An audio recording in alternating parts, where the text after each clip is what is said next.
Face au phénomène de sous-emploi ou de chômage, beaucoup de jeunes prennent la décision d'aller se chercher, comme on le dit, ailleurs. Ils prennent donc la route de l'immigration. Si certains ne prennent pas le chemin normal, d'autres prennent le risque de prendre la mer avec tout ce que cela comporte comme danger pour leur vie. L'un dans l'autre, toujours est-il que la décision est là. Il ne fait pas bien au pays selon eux et chez le voisin, l'herbe serait verte. Alors, mesdames, messieurs, la question que nous nous posons ce matin avec nos invités sur place est de savoir si l'immigration est une solution aux questions de chômage, aux questions de sous-emploi dans notre pays. Et pour faire le débat ce matin, nous sommes avec M. Camille Edi Koto. Vous êtes psychopédagogue. En face de vous, nous avons M. Senan Thierry Dossouyovo. Vous êtes un Béninois vivant à l'étranger et vous êtes également planificateur d'intervention. Merci beaucoup. Merci, chers invités, d'avoir accepté notre invitation. Alors, vous êtes en Europe, ça fait quand même beaucoup d'années, Monsieur Senan, Thierry Dossouyovo. Est-ce que vous avez choisi de vivre hors du pays pour mieux appréhender ou bien pour les questions d'emploi, pour mieux être traité?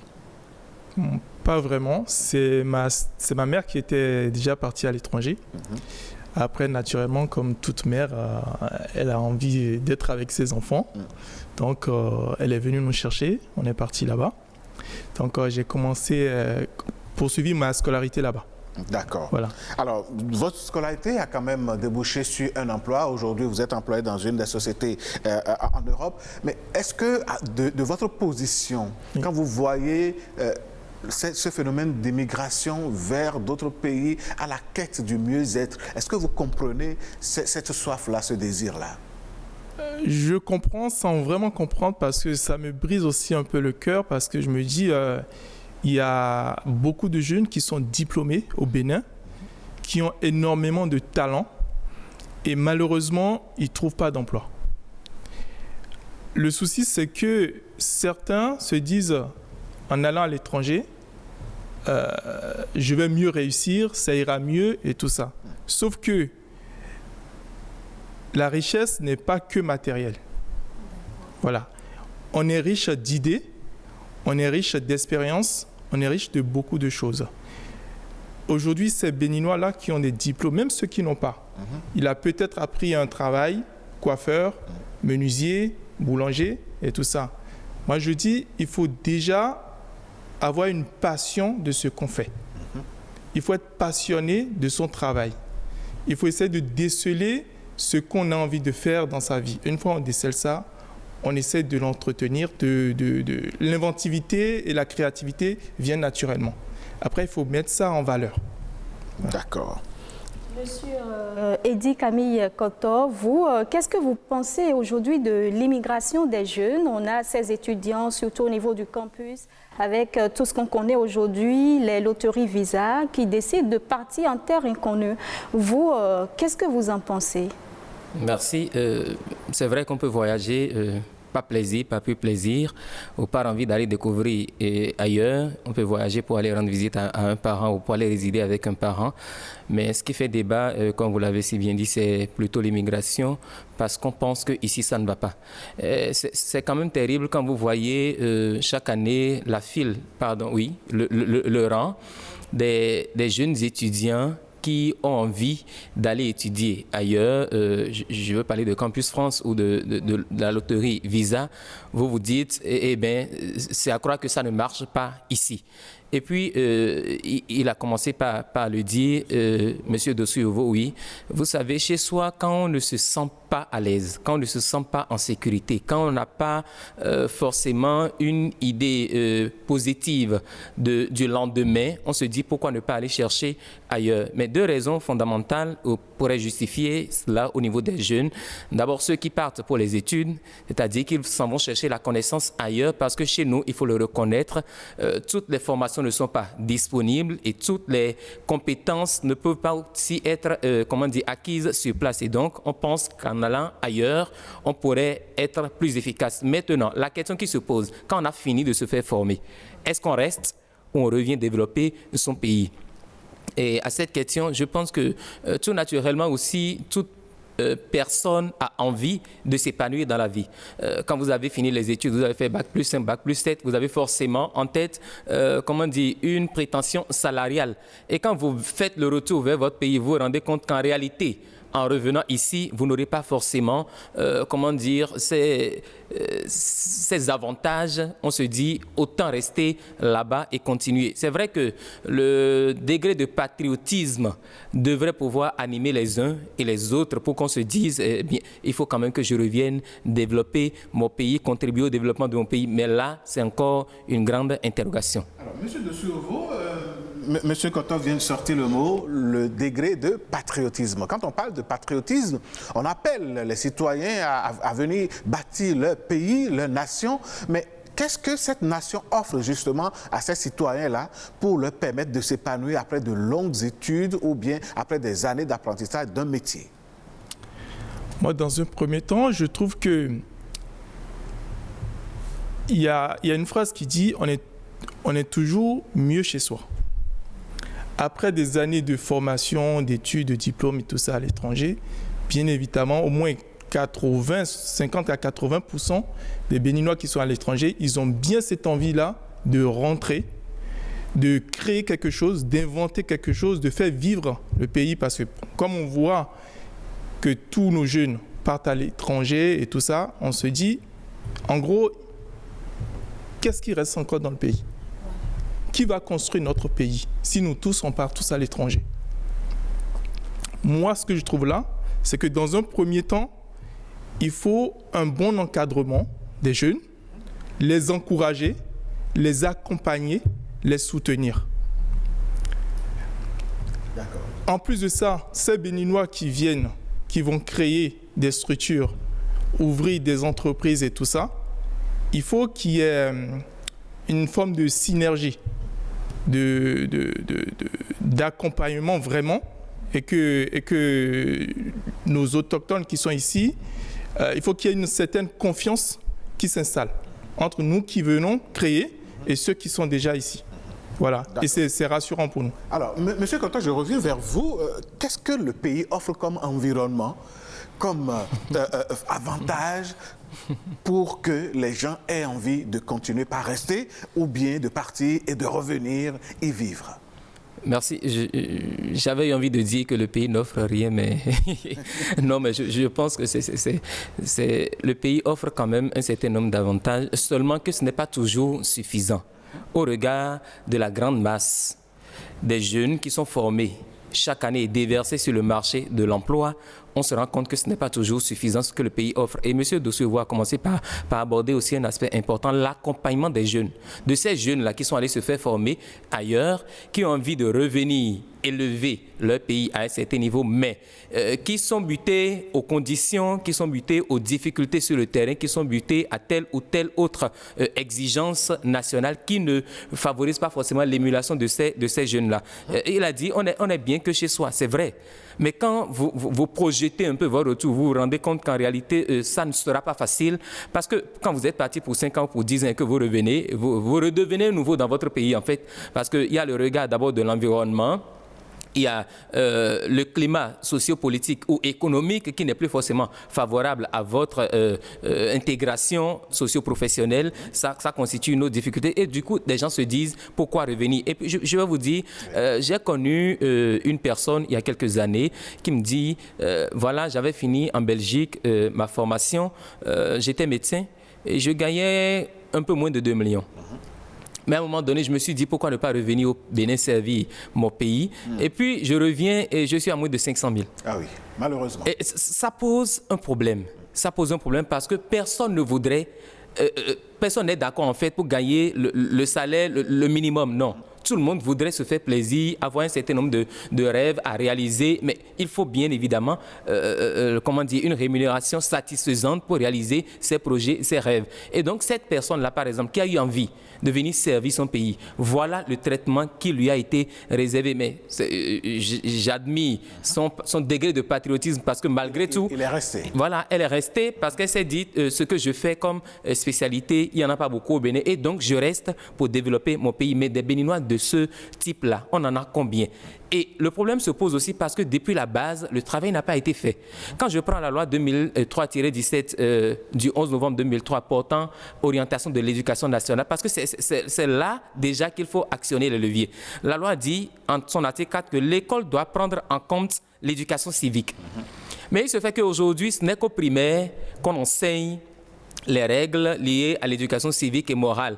Et donc, on ne peut pas forcément espérer que l'enfant... à l'université, le pont est rompu. Le pont est rompu. Silence total. Voilà, silence total. On ne peut donc pas espérer que l'enfant à qui on a enseigné ces règles-là au primaire devienne un adulte patriote si l'enseignement de ces matières fondamentales n'a pas continué. On ne peut pas espérer que quelqu'un soit véritablement patriote, qu'il veuille travailler, se sacrifier pour son pays si on n'a pas inculqué ces valeurs-là. Puis en article 6, la même loi dit l'école doit former des citoyens intellectuellement et moralement équilibrés, animés d'un esprit patriotique et prêts à participer au développement économique, social et culturel de leur pays. Ça veut dire que l'école a un rôle fondamental à jouer dans ce sens-là. Et si le rôle n'a pas été joué, on ne peut pas espérer que des jeunes qui ont une offre alléchante à l'extérieur viennent au pays, voilà, pour soi-disant vouloir développer leur pays. Donc en fait, il y a des bases fondamentales qu'il faut pouvoir poser. Et puis, plus loin, on dit que l'école doit former aussi bien pour l'auto-emploi que pour la fonction publique et le secteur privé. Ça, c'est l'article 9.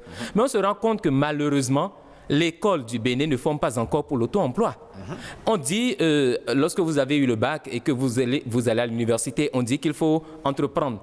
Mais qui a inculqué la fibre entrepreneuriale aux enfants du Bénin? Oui. En fait, on ne devient pas entrepreneur un jour, on l'apprend. Et donc moi, j'aurais voulu, par exemple, que dans le système éducatif, comme M. Dossouyovo l'a dit, on commence par aborder ces notions. On va revenir aux solutions tout à l'heure. Oui. Monsieur Sénan Thierry Dossouyovo, on parle donc du retour de ces jeunes qui vont acquérir de l'expérience, qui vont capitaliser de l'expérience à l'étranger. Qu'est-ce qui les empêche de revenir au pays? Est-ce que selon vous, c'est toujours l'environnement qui n'est pas favorable à ces jeunes? L'environnement en est une chose. Il y a aussi la réalité sur le terrain. Ils sont confrontés à certaines réalités qui les surprennent en fait. Comme je ne vais pas dire que nos jeunes qui sont ici ne sont pas motivés. C'est pas ça. Ils le sont. Mais il manque une certaine fibre. Il y a ce petit quelque chose il y a ce qui doit arriver. Voilà, il y a ce petit quelque chose-là qui font que même si ceux qui viennent, qui créent et qui se mettent à 200, à 300% ou qui même font des sacrifices, ils sont, eux, démotivés par quelque chose. C'est-à-dire qu'il y a des pesanteurs qui les tirent, c'est ça? Qui les tirent d'une certaine manière. Je prends l'exemple d'un oncle, un exemple de famille. Il est plombier de formation et tout. Il s'est toujours dit, je vais créer une entreprise au Bénin, former les jeunes béninois à ce métier-là et tout ça. Il veut, mais quand il est venu, il s'est aperçu que bon, c'est vraiment pas ce qu'il pensait. Les jeunes, ils ne sont pas trop motivés, ça ne les intéresse pas trop, ils vont voler des trucs sur le chantier. Donc, il y a de ces comportements-là donc, qui découragent. Qui découragent un peu. D'accord. Mais est-ce que, M. Koto, vous ne voyez pas que l'environnement sociopolitique aussi fait que les jeunes prennent la route de l'extérieur au détriment du pays quand ils voient l'exemple des salaires politiques et du traitement qui est fait aux travailleurs? Le bel exemple que vous avez donné, c'est ce médecin qui gagnait 2 millions et quelques en Europe et qui se retrouve à gagner moins de 600 000 au pays. Évidemment, je pense que, vous savez, c'est chez nous, en Afrique, et c'est aussi une raison de plus pour dire que l'Afrique est encore très en retard. C'est chez nous en Afrique que les autorités cachent leur salaire. parce qu'il y a beaucoup de pays africains dans lesquels personne n'est en mesure de dire combien gagne tel ministre, combien gagne tel président. C'est pas possible. En Europe, ce n'est pas le cas. Et donc, les gens ont une autre mentalité du développement que nous n'avons pas encore. Voyez, un ministre, par exemple, c'est quelqu'un qui est appelé à servir la République. Et puis, quand on exige que les jeunes soient dotés d'un esprit patriotique, il devrait en être de même pour les autorités qui sont appelées à diriger. Parce que quand quelqu'un a dit dans ce pays que lorsque vous sollicitez des compétences extérieures, il faut les payer à hauteur, de leurs compétences. Et ça, c'est les expatriés en griffe ou les personnes qui ne sont pas de nationalité béninoise. Mais quand il s'agit des jeunes béninois que nous voulons recruter dans le pays, ceux qui ont été ailleurs chercher la compétence, on pense que parce qu'ils sont béninois, oui, on peut sous les payer. Et puis, parlant des salaires, vous savez, il y a cette disparité qui fait que les jeunes se disent à quoi bon ce sacrifice. Je ne vous arrête pas, mais quand on parle des expatriés, ce n'est pas pour leur jeter la pierre, mais quand on met la balance de compétences, la différence n'est pas énorme entre nationaux et expatriés. Pourquoi donc ce grand décalage en matière de salaire? Non, mais je le disais parce que les gens ne sont pas suffisamment patriotes. Je peux dire les gens ne sont pas... Parce que, bon, c'est vrai que pour certains postes, on pourrait comprendre, certains postes politiques, on pourrait comprendre. Mais encore là, je dis, imaginez un pays dans lequel une seule personne censée servir le pays gagne le salaire de 200 personnes. Oui. En un mois. Ça pose un problème. Oui. Parce qu'on ne peut pas on ne peut pas parler de rationalisation des ressources, on ne peut pas parler de, d'équilibre et continuer par nous comporter ainsi. Chacun doit pouvoir faire le sacrifice. Ce n'est pas qu'aux jeunes de faire le sacrifice. Les gens qui dirigent aussi doivent consentir ce sacrifice. Quelqu'un peut dire, par exemple, moi, désormais, je pense que de mon salaire, je pourrais utiliser telle partie ou tel pourcentage pour, comme il a dit, accompagner les jeunes qui sont porteurs de projets, des jeunes qui ont été formés ailleurs, mais qui reviennent sur le territoire national et n'ont pas forcément les facilités qu'il faut. Et parlant de facilités, au-delà même de tout ce qu'on a dit, il y a par exemple que les conditions pour installer aujourd'hui une entreprise ne sont pas forcément, une entreprise au Bénin, ne sont pas forcément les meilleures. C'est vrai que pour créer son entreprise en une journée, vous l'avez fait et ça, il faut... C'est sur la plateforme numérique. Oui, sur la plateforme numérique. Mais dans la réalité réelle. Voilà. Moi, je pense par exemple que lorsqu'un jeune voudrait faire le choix, de revenir se sacrifier, s'installer pour développer son pays, on doit lui permettre par exemple de faire 3 ans à 5 années d'expérimentation ou d'expérience avant de lui commencer par exiger un certain nombre de taxes à payer. Parce que, vous savez, pour qu'une entreprise, quand vous l'avez installée, décolle véritablement, il faut au minimum 3 ans, 5 ans. Oui. Mais déjà, la première année d'expérience, vous êtes assujetti à des taxes. Et donc, pas fini, les gens se disent ça n'en vaut pas la peine, on se décourage. Et on dit parfois même qu'il vaut mieux repartir plutôt que de rester. Parce qu'ailleurs, ce n'est pas forcément les mêmes traitements. Et puis, pour finir, les salaires, je pense que c'est le casse-tête aujourd'hui chez nous. Et il faut forcément revoir cela. Ce n'est pas bien. Je trouve, c'est un avis personnel, je trouve que ce n'est pas bien qu'une personne gagne le salaire de plus de 200 personnes alors que nous contribuons autant que nous sommes à relever ce pays avec ce que chacun fait ci et là, les artisans, les paysans, les enseignants, les médecins, personne n'est du reste. En fait, chacun contribue à sa façon à développer le pays. Et donc, qu'une portion ou il faut une certaine équité. Une équité dans le traitement pour que les gens ne se sentent pas lésés. Et puis, plus loin, vous savez, quand nous parlons de patriotisme, lorsque les jeunes béninois ont fini de se faire former, il faut bien les employer, il faut les utiliser, les appeler à la tâche. Mais il se fait que pour certaines réalisations ici chez nous, nous allons toujours chercher la compétence ailleurs. Alors qu'il y a des compétences sur place qui sont capables. Vous allez voir dans les réalisations des grosses œuvres infrastructurelles, vous voyez que c'est souvent des gens venus d'ailleurs qui sont les responsables. Et les Béninois sont les tâcherons, oui, ce qui n'est pas normal. Je pense que, et là, le gouvernement est dans une dynamique. La création des lycées et techniques pour former les Béninois. Et là, je pense que la solution in fine, serait de pouvoir véritablement utiliser les jeunes pour qu'ils se sentent aussi concernés par le développement de leur pays. Et puis, quand on les a sollicités, qu'on leur paye. Il faut bien les traiter. Voilà, il faut bien les traiter. D'accord.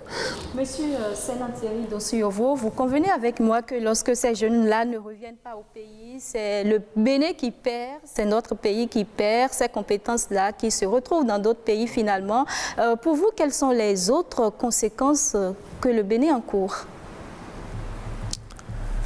Les autres conséquences, c'est que, bon, comme notre cher président Patrice Talon l'avait dit, il y a un désert de compétences. Voilà. Mais il n'y a pas. Est-ce que cette citation continue d'être vérifiée? C'est pas vérifié parce qu'il n'y a pas de désert de compétences. De 2016 à 2022, est-ce que c'est toujours le cas? C'est pas toujours le cas. Pour moi, c'est pas toujours le cas parce que le Béninois est intelligent. On est très intelligent. On a beaucoup de ressources. En nous, le Béninois est courageux. Mais, je dis toujours, il faut un vrai accompagnement de ces jeunes-là. Mais l'accompagnement viendra de qui? De l'État, c'est ça? Le même État qui fait une disparité dans les conditions de mise en place de traitement salarial, par exemple. Ça doit venir de l'État, mais ça doit venir du jeune béninois lui-même. Parce que le jeune béninois ou béninoise ne doit pas avoir peur de l'échec. On doit avoir confiance en soi. Voilà. Et se dire, si j'essaie une fois, deux fois, ça ne marche pas, c'est qu'il y a une raison. Est-ce que si ça ne marche pas, est-ce que ça vient de moi, c'est moi qui suis le problème? Ou est-ce que c'est la manière, la façon dont je le fais qui n'est pas bon et qu'il faut corriger? Donc vous pensez que les Béninois ne prennent pas assez de risques, c'est cela?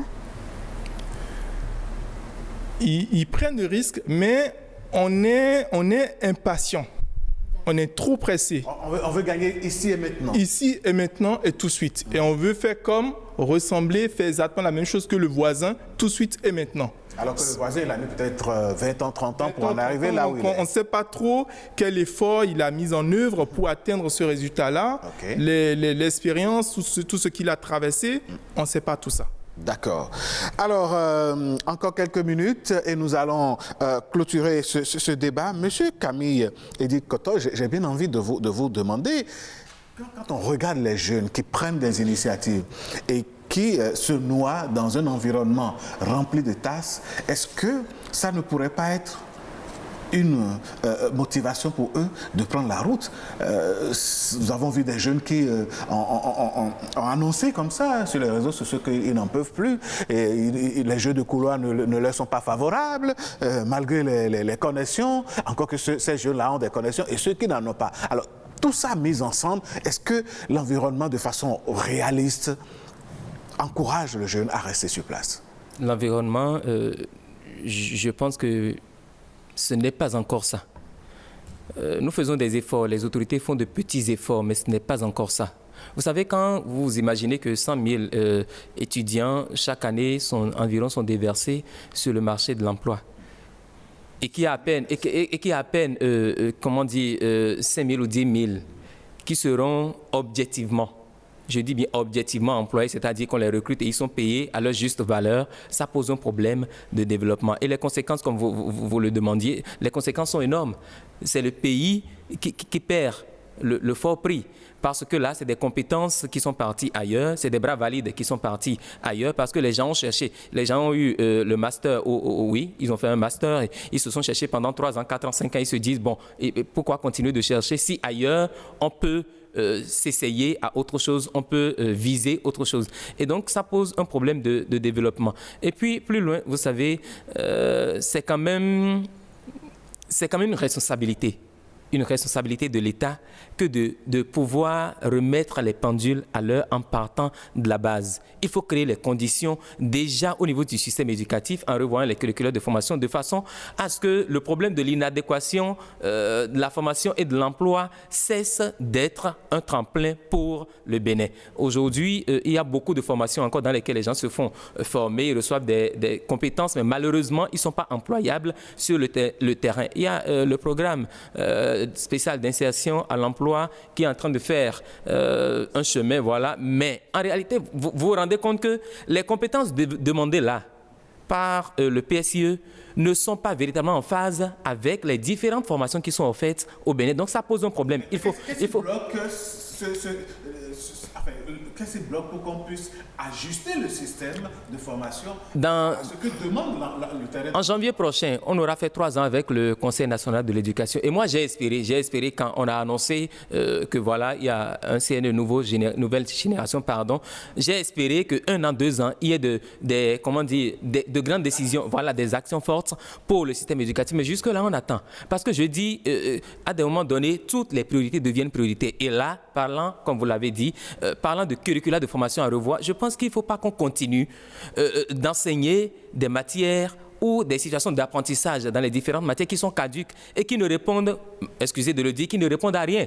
Qui ne répondent à rien du tout parce qu'on entasse, on accumule les connaissances et puis on se rend compte après que ce n'est pas utile. Ce n'est pas utile. Je me rappelle un de mes étudiants, de mes apprenants devenus étudiants qui m'a dit qu'il est allé s'inscrire après son bac dans une université de la place. Et puis les professeurs ont commencé par défiler. Et puis à un moment donné, il s'est rendu compte que, parce que lui, il avait envie, après la licence, d'aller continuer ailleurs, en Europe. Et puis les professeurs venaient, ils recevaient les cours. Et un jour, il a poussé sa curiosité à demander au professeur, voilà ce que je voudrais faire après ma licence en France. Mais dites-moi, les différentes matières que vous enseignez là, lesquelles pourraient m'aider à continuer? Et sur 17 matières, c'est seulement 2 matières qui pourraient l'aider à continuer en France. Ça veut dire qu'il perd son temps dans 15 Il perd son temps. Et puis il a suspendu, l'année là, il n'a pas continué. Il a arrêté parce qu'il s'est dit, pourquoi gaspiller de l'argent si la formation qu'on me donne ici, ça ne me servira pas après. Donc revoir, je pense que c'est quand même une urgence de revoir les curricula de formation et d'arrêter. Et puis quand nous prenons les universités aujourd'hui, on se plaint de ce que les jeunes ne sont pas innovants ou ne sont pas, ne sont pas entreprenants. Mais quand le gars est allé se faire former en sociologie ou en sciences juridiques ou en sciences économiques et qu'il n'a pas d'autres ouvertures, le gars n'a pas appris à faire autre chose. Comment voudrait-on qu'il entreprenne? Et puis je reviens il va installer un cabinet comme ses aînés l'ont fait dans les cabinets, combien de personnes les sollicitent aujourd'hui? Il y a quelqu'un qui m'a raconté aussi que lui, il a fait le droit et puis quand il a fini, il a passé 3 ans ou 4 ans à être le gardien du sac de l'avocat. C'est que du maître. Lui, il a eu normalement une maîtrise en droit. Mais au lieu qu'on puisse le recruter pour qu'il travaille, qu'il s'exerce, lui, il était là juste pour garder le sac. Et pour finir, je vais dire, je pense que revoir les curricula de formation, c'est revoir aussi le temps scolaire. Revoir le temps scolaire et désormais dans nos écoles, faire les enseignements classiques peut-être de 8h jusqu'à 13h, 14h, 15h et de 15h à 17h, initier les jeunes béninois aux métiers, à des travaux manuels, à des métiers, des apprentissages dans divers domaines, hôtellerie, couture, agriculture, menuiserie, les métiers agro-pastoraux, qu'on puisse diversifier. Non, mais pour que cela soit atteint comme objectif, il faut redéfinir le temps scolaire. On ne peut pas continuer de maintenir nos enfants à l'école de 7h à 19h du lundi au vendredi et espérer qu'ils soient des génies. C'est du gaspillage de temps. Thierry Dossou-Yovo, nous allons vous donner la parole pour votre mot de fin parce qu'on est déjà à la fin de ce débat. D'accord. Comme mot de fin, moi je vais dire une phrase que ma grand-mère disait souvent. C'est qu'il n'y a pas de sens au métier. Un métier reste un métier. Un métier reste un métier. Et si tu veux devenir millionnaire, riche et autres, il faut aimer ce métier-là. Et il faut le vivre, le faire passionnément. Voilà. Et le partager autour de soi. Voilà. Que tu sois à l'étranger, que tu sois au Bénin, tu peux aller à l'étranger pour te perfectionner. Prendre plus de connaissances, apprendre, découvrir, aller en stage et tout ça, et revenir. Et inventer, créer, que même en faire mieux que ce que nos voisins qui sont à l'étranger font. Voilà. Mais il faut aimer son travail, il faut apprendre un métier et vivre de ça. avec passion. D'accord. Alors, juste en 10 secondes, monsieur Koto, en 10 secondes. Oui, la mobilité est un droit. Je voudrais dire, ceux qui partent, on ne va pas les condamner parce qu'ils partent. Voilà. La mobilité est un droit absolu, inaliénable. Mais il faut, comme M. Dossuevo l'a dit, penser à revenir développer son pays. Et puis, ce qui surprend, c'est que les personnes qui nous dirigent, pour la plupart, leurs enfants ne sont pas ici pour développer le pays. Et donc, je pense que ça doit aussi commencer, le bon exemple doit commencer aussi par ces personnes-là. Partir, oui. Une dernière chose. Oui, allez-y, monsieur Dossuevo. Aussi, il ne faut pas qu'on pense, ou que nos jeunes ici pensent que la réussite, c'est qu'à l'étranger. Voilà. Il y a des gens qui ont fait de belles réalisations. Belle carrière. Il ne faut pas se dire, ah, tu vois un tel, il a réussi sa vie, tout simplement parce qu'il est parti en Europe, il est parti en Russie. Non. On peut même mieux réussir que celui qui est parti à l'étranger. Et oui, et réussir, c'est tout ce que nous souhaitons à chacun et à tous. Mesdames, messieurs, partir est un droit, rester est un droit aussi également. Il faut juste voir ce qui est possible au niveau de chacun pour que nos actions puissent porter donc le développement de notre nation. Nous allons marquer une petite pause et vous revenez juste après.